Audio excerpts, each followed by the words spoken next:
अस्सलाम वालेकुम। उम्मीद करती हूँ सब खैरियत से होंगे। मेरा नाम है हिरामत भट्ट और मैं आपको पढ़ाऊँगी history and system of psychology course code 502 lesson 45 psychology in the 21st century and you are listening me from the platform of learners academy by P approach. इस चैप्टर में हम पढ़ेंगे sports psychology and positive psychology.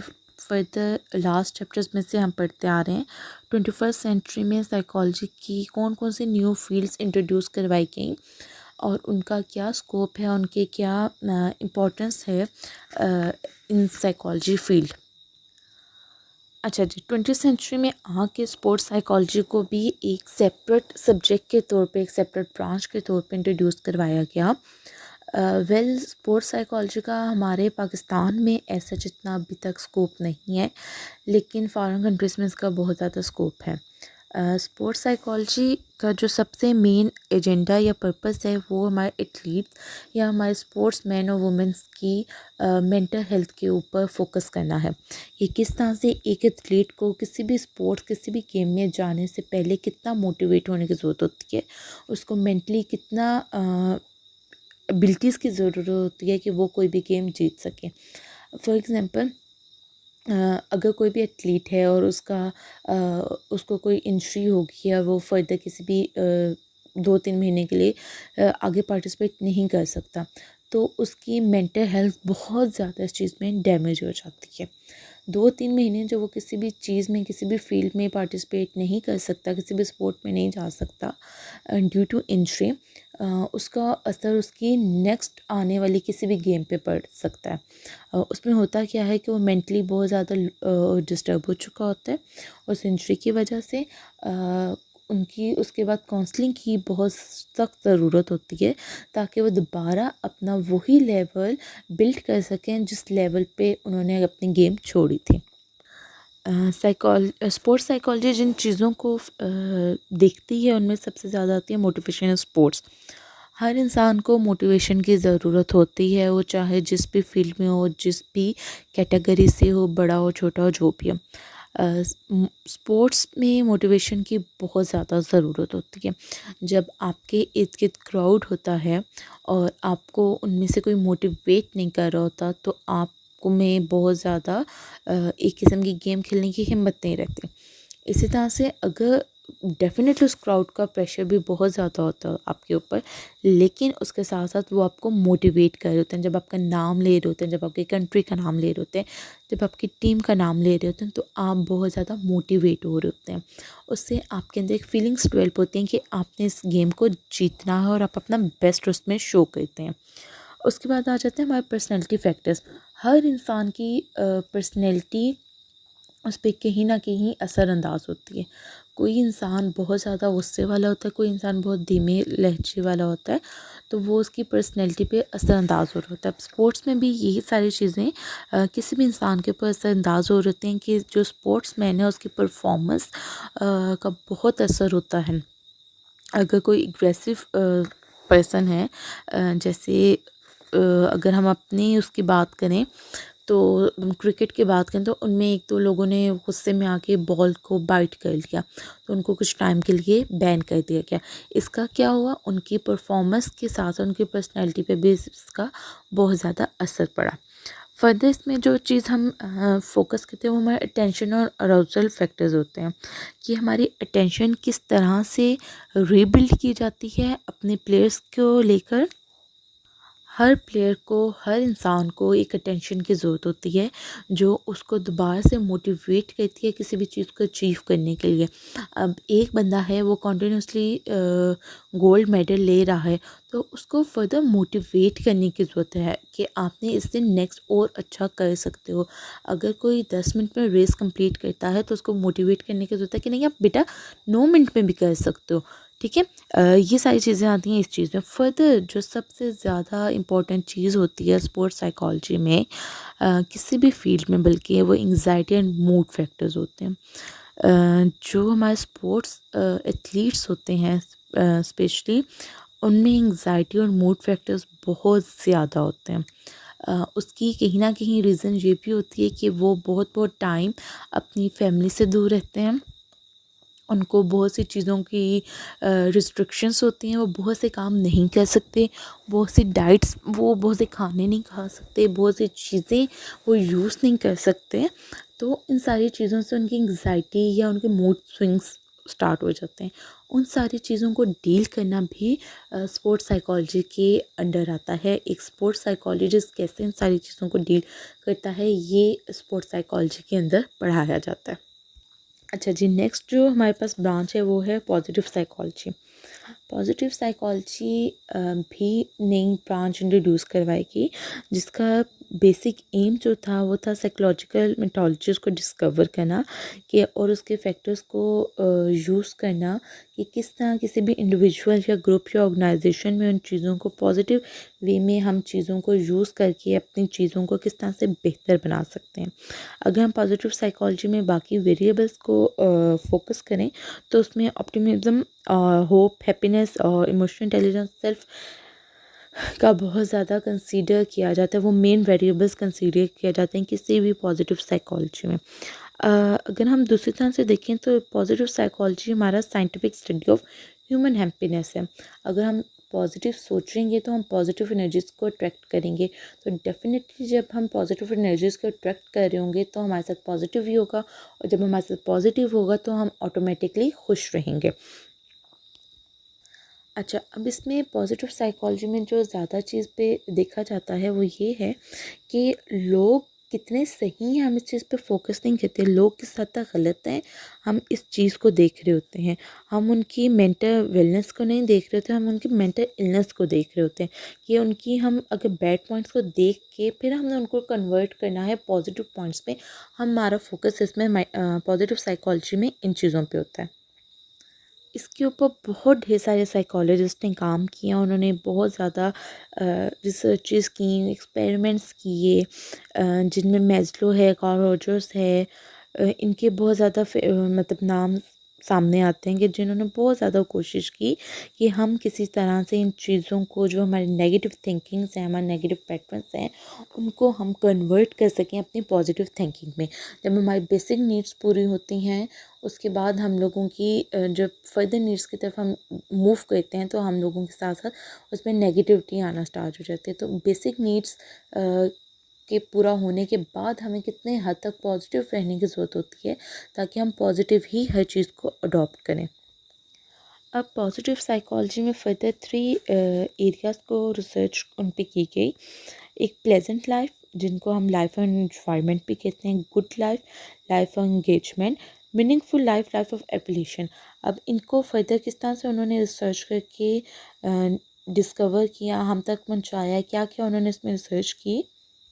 अब research जो उन्होंने pleasant life पे की थी, लाइफ ऑफ एन्जॉयमेंट पे, वो उन्होंने ये की कि हम किस तरह से चीज़ों को एक्सपीरियंस करते हैं, कितने पॉजिटिवली हम चीज़ों को एक्सपीरियंस करते हैं, और हम अपने पॉजिटिव फीलिंग्स या इमोशंस को नॉर्मल रह कर किस तरह से या अपने हेल्दी लिविंग स्टाइल में किस तरह से अडॉप्ट करते हैं। जिसमें हम बात करें तो रिलेशनशिप, हॉबीज़, इंटरेस्ट, एंटरटेनमेंट्स वगैरह आएंगे।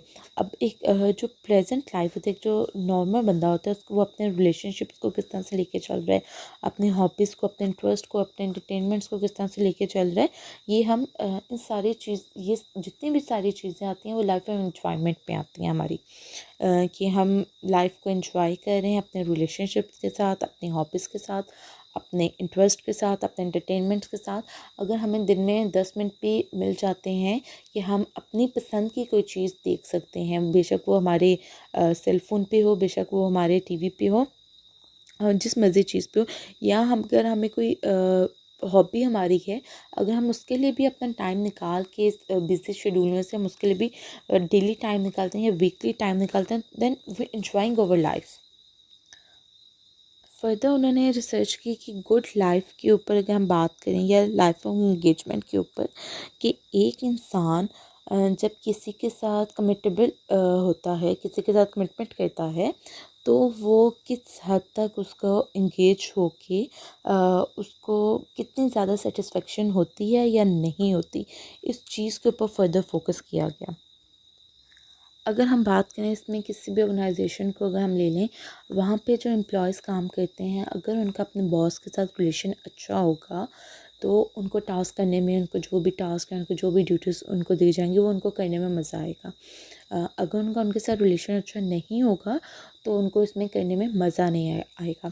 यहाँ पे मैं एक एग्ज़ाम्पल कोट करती हूँ। मैं जहाँ पे टीचिंग कर रही थी वहाँ पे जो हमारी कोऑर्डिनेटर थी वो बहुत अच्छी थी, हमारी प्रिंसिपल भी बहुत अच्छी थी। लेकिन जो हमारी एडमिनिस्ट्रेशन में जो मैम थी उनके और मेरी बिल्कुल नहीं बनती थी। मुझे वहाँ पे जब भी मैं उनके साथ इंटरेक्शन होता था मुझे हमेशा नेगेटिव वाइब्स आते थे, मेरा उनसे बात करने का दिल नहीं करता था। उसकी रीज़न उसमें जब भी कुछ भी उनके सर पे मुझे कुछ करना पड़ता था तो वहाँ पे मेरा हमेशा से मतलब मैं लो हो जाती थी, क्योंकि मैं और वो मैच नहीं कर पाते थे आपस में। तो वहाँ पे क्या होता था, मेरी लाइफ ऑफ इंगेजमेंट जो थी वहाँ पे वो वीक हो जाती थी, या मुझे इंगेज नहीं सही करना आता था या वो मुझे सही से इंगेज नहीं कर पाते थे। वहाँ पे मेरी लाइफ ऑफ इंगेजमेंट जो थी वो वीक हो जाती थी और मुझे फिर कोई भी टास्क करने में उस टाइम पे मज़ा नहीं आ रहा होता था कि अगर उनके साथ मुझे कोई भी टास्क करना तो वो मैं कंफर्टेबल नहीं कर सकती थी, क्योंकि उनका मैं माइंड सेट नहीं मिल रहा होता था। अच्छा जी, नेक्स्ट अगर हम बात करें मीनिंगफुल लाइफ की, लाइफ ऑफ एवोल्यूशन की, इसमें हम फर्दर चीज़ ये देखते हैं या इस चीज़ पे फोकस करते हैं कि एक इंसान कितनी देर तक परमानेंट रह सकता है किसी चीज़ को अडॉप्ट करके। अगर हम सोशल ग्रुप्स की बात करें तो कुछ लोग होते हैं वो जल्दी तंग आ जाते हैं अपने पीयर ग्रुप से ही, अपने फ्रेंड्स ग्रुप से, या उनको बहुत ज़्यादा सोशल गैदरिंग्स नहीं पसंद होती, वो ऑर्गेनाइजेशन में नहीं वो ज़्यादा देर काम कर सकते, तो वो एक मीनिंगफुल लाइफ नहीं गुजारे। मीनिंगफुल लाइफ का मतलब यही होता है कि आप ए टू ज़ी हर चीज़ को इंजॉय करके गुजार होते हैं। मीनिंगफुल लाइफ में आप किस चीज़ों को किस तरह पॉजिटिवली देख रहे हैं। अगर कोई नेगेटिव भी है तो उसमें कितने पॉजिटिव आप एक्सपेक्ट्स देख रहे हैं, कितना पॉजिटिव लेके आप चल रहे हैं। फॉर एग्जांपल हम अपने जो हम लोगों के पर्सनल सोशल ग्रुप्स हैं हमारे फैमिली के, हम उनको छोड़ नहीं सकते, किसी भी सूरत में हम उनको छोड़ नहीं सकते। हमारे जो रिलेटिव्स हैं हम उनको छोड़ नहीं सकते, लेकिन हमें अगर उनको कोई चीज़ पसंद नहीं आ रही तो मीनिंगफुल लाइफ यही है कि हम उनको साथ लेके चलेंगे, हम उनको किसी भी पॉइंट पे छोड़ के नहीं चलेंगे। अच्छा जी, फर्दर इसमें एक बुक डेवलप की गई थी जिस तरह से DSM-5 है हमारा, diagnostic and statistical manual of mental disorder. इसी तरह से पॉजिटिव साइकोलॉजी को हमने किस तरह से डेवलप करना है अपनी लाइफ में, इसके ऊपर एक बुक, एक मैनुअल उन्होंने प्रिंट किया गया था जिसके करेक्टर स्ट्रेंथ एंड वर्टिस के नाम से, CSV के नाम से एक मैनुअल उन्होंने पब्लिश किया था। उसके ऊपर रिसर्च की थी, उसको फर्दर किस तरह से उसमें चीज़ें बताई थी कि हमें कौन से पर्टिकुलर ट्रेट्स होते हैं जो ह्यूमन बींग्स के लिए ज़रूरी होते हैं। पॉजिटिव साइकोलॉजी में जो फर्दर एप्लीकेशंस इंक्लूड होती हैं वो हमारी होती हैं हेल्पिंग इंडिविजुअल।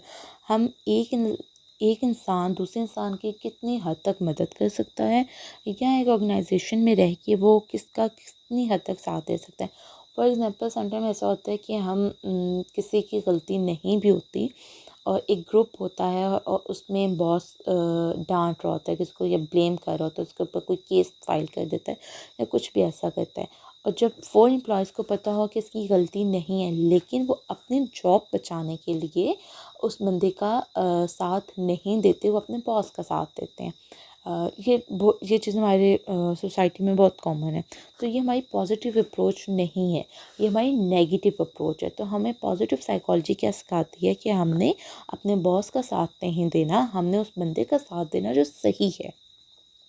अब इसमें क्या होता है कि हमारे हैप्पीनेस लेवल देखे जाते हैं कि क्या हम अपने बॉस की हेल्प करने के बाद हमारा हैप्पीनेस लेवल या हमारा सेटिस्फाई लेवल जो है वो वहीं का वहीं है, या अगर हम हमारा अपने बॉस की का साथ देने के बाद हमारा सेटिस्फाई लेवल और हैप्पीनेस लेवल हमारा लो हो गया है। पॉजिटिव साइकोलॉजी हमारी इन सारी चीज़ों को डील करती है। इसमें therapist, counsellor, coaches and different psychological professionals आते हैं जो न्यू टेक्निक्स और मेथड को यूज़ करते हैं किसी भी इंसान के ऊपर से उसकी ज़िंदगी का बर्डन रिड्यूस करने के लिए। हर इंसान के ऊपर उसकी लाइफ के अकॉर्डिंगली जिस तरह की वो ज़िंदगी गुजार रहा है उसके मुताबिक कोई ना कोई बर्डन होता है, ठीक है। और सबसे बड़ा बर्डन हमारी सोच होती है कि हम जो सोचते हैं वो कितनी हद तक हम सही सोच रहे हैं या कितनी हद तक गलत सोच रहे हैं।